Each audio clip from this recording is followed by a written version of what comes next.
Kevin, Red Living Philippines here. Friday night, I'm gonna cook a tomahawk steak. Let's take a look. I think it's a prime rib cut left on the bone, if I'm not mistaken. It is an S&R. It's local beef, so we'll see how that comes out. Blurry. Focus. Oh well. Anyhow, you want this to be room temperature. I'm going to unwrap it, crust it with pink salt. You can use kosher salt, pink salt, coarse salt, black pepper, and some thyme.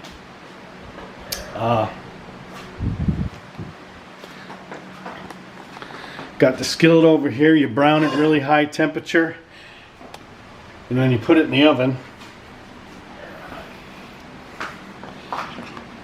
at 325 Fahrenheit. You can convert it for Celsius. Stick a meat probe in it, and I'm going to do mine between rare and medium rare. It says 120 degrees is rare, 130 degrees medium rare. So I'm going to pull mine out at 125 degrees. So I'm going to brown it over there. This is the pan that goes in the, we have a combination air fryer, toaster oven we brought from the States, 110. I have my kitchen inverter here. So go ahead and turn this power bar on. So we're going to preheat it to 325 is what it says to do it. Yep. Till the temperature's done. Turn this down to 325. Oh, I'm going the wrong way.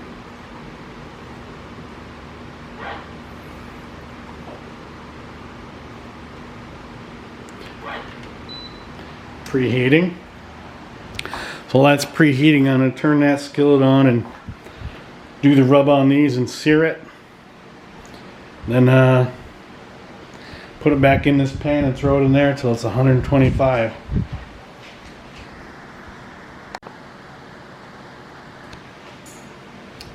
So I've got it all sprinkled, crusted. I got the one side done here. I'll put it in the pan and sprinkle the other side while it's in the pan so it doesn't like fall off. It'll get underneath it. So once it's brown, I'll put it back in that pan that goes in that toaster oven, but there's a butter that's got crushed garlic, clove, thyme, and butter melted. You baste it with it while it's baking. And then there's a topping butter when you serve it. It said to melt some parsley. I have fresh parsley from the garden. Mix it in, and then you put it back in the refrigerator so you can dollop it on your steak when it's done. So the recipe I found online has you baste it in butter while it's cooking, and then it has one to top off when it's done. Okay, the pan's starting to smoke. I'll turn the fan on. That means it's hot. Toss this sucker on there. I'll sprinkle this other side and I'll flip it when it's flip it a couple times so it's nice and crunchy.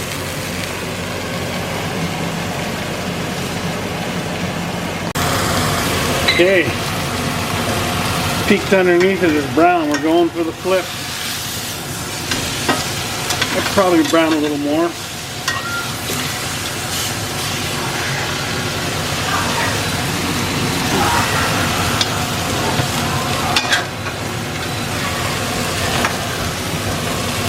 Let it sizzle away.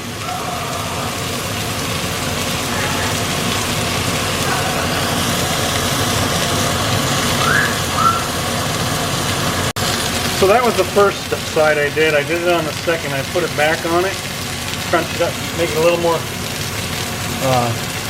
crusted over. And they're doing the second side a second time. It says you know, rotate it a couple times to get it to where you want it before you bake it.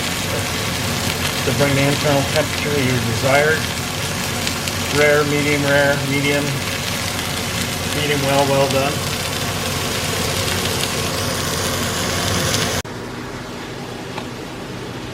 I got that meat probe set for 125 right now. The ambient temperature is 184 and it unplugs. See, no temperature, so I'll just stick it in over there and bring it in and plug it back in. I turn the heat off. I'm ready to put it on over and baste it.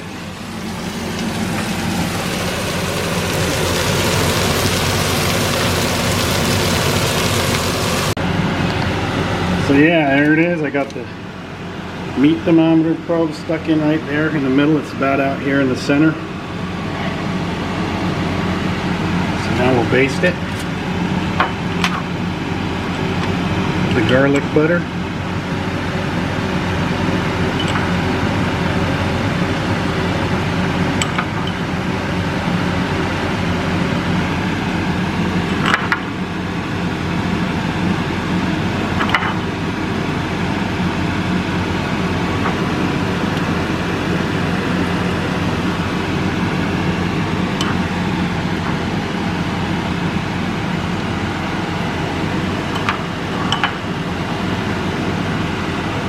And it doesn't say to turn it in the oven, just on one side's good. Some of them bits, get some of those bits of garlic on it.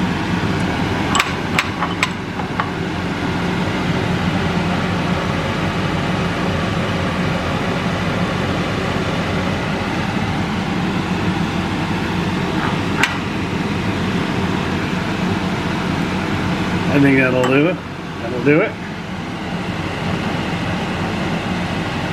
Take it over there. As you can see, it's almost temperature, so I don't need to do much baking. A couple more degrees maybe. This bad boy like that is preheated and just hit start. Oh, well, it's preheating too long. It's not up to temp, but that's okay. Wait till this goes to 125. Then take it out, cover it, let it rest. It's ready to eat. I actually let it overshoot to 129. I looked at it a minute ago and it was 120, 122, 123. And all of a sudden it was 126. Perfect. Taking this sucker out. Set it over here. So it's done.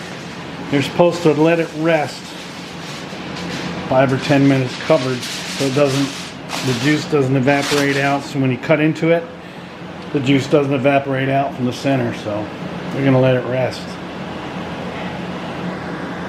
So it's a little too early for dinner. So it cooled down, so I spread the butter on it and I had to stick it in the toaster oven for like 2 minutes. Just to melt the butter because it wasn't hot enough to melt it. So I'm going to cut a piece off and have my dinner. There you have it. I'm having steak and salad.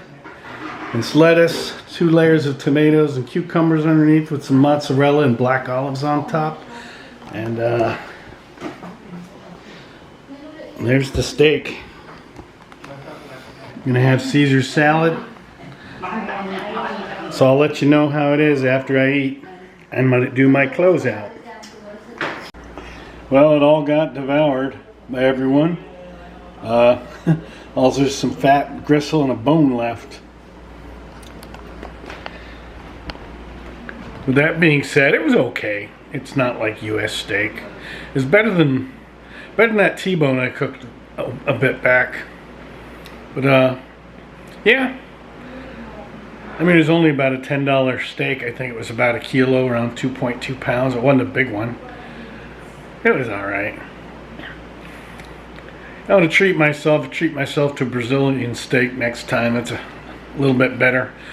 When we were in the States last year for my wife's birthday in April, for a month, I had steak at least once a week. Steak and asparagus. You can't get asparagus here except in a can. I really like Doing it on a skillet with some olive oil, a little bit of salt, sea salt. So there you have it, tomahawk steak. Kevin, Red Living Philippines. Thumbs up, thumbs down, subscribe. Have a good day.